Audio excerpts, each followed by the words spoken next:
The International Monetary Fund, the Eurozone crisis and the slowdown in global growth will dominate talks at the G20 meet that kicks off in Washington tonight.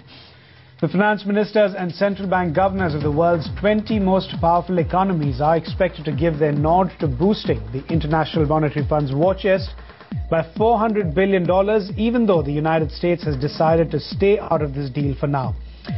For now, though, Europe and Japan have pledged $320 billion to the fund, with another $100 billion seen coming from emerging economies. But the BRICS nations, on their part, want more power and say at the global lender in exchange for all that extra cash. The other big issue is the contagion in Europe. President Obama is expected to crank up pressure on the Eurozone to implement long-term reforms to battle the crisis. Leaders will also discuss cooling global growth and ways to improve the pace of recovery. But with many leaders facing re-elections, analysts feel leaders at the summit will remain wary of taking decisions that may deter voters. Kimberly Lim at Reuters files this report. Here in the heart of London's financial district, all eyes are on the G20 meeting, a sentiment shared by financial hubs around the world. But as many fear that little will be solved, on the sidelines of the summit, policymakers are looking for common ground. From last year's summits to this year in Mexico, it's been all about boosting firewalls and changing politics. Policymakers are edging closer to a shift in power in the global economy. But as Europe struggles to bring down its debt, tensions are growing over how much money the rest of the world should pump into IMF resources to contain the Eurozone debt crisis.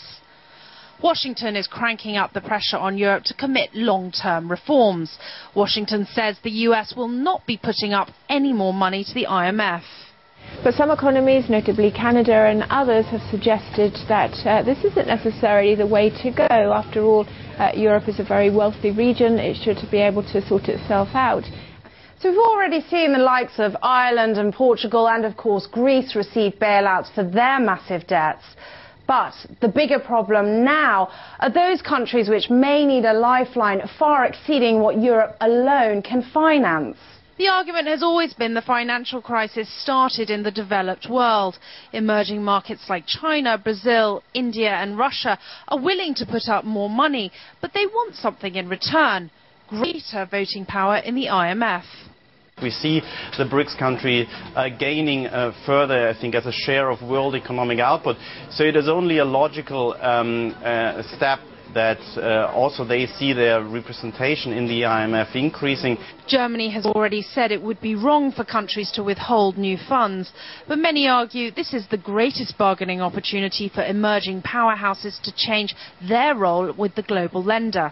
So as Europe tries to strike a careful balance to avoid a downward spiral of austerity and recession, the question remains whether or not Europe and the US will relinquish some of their power to overcome these global financial hurdles.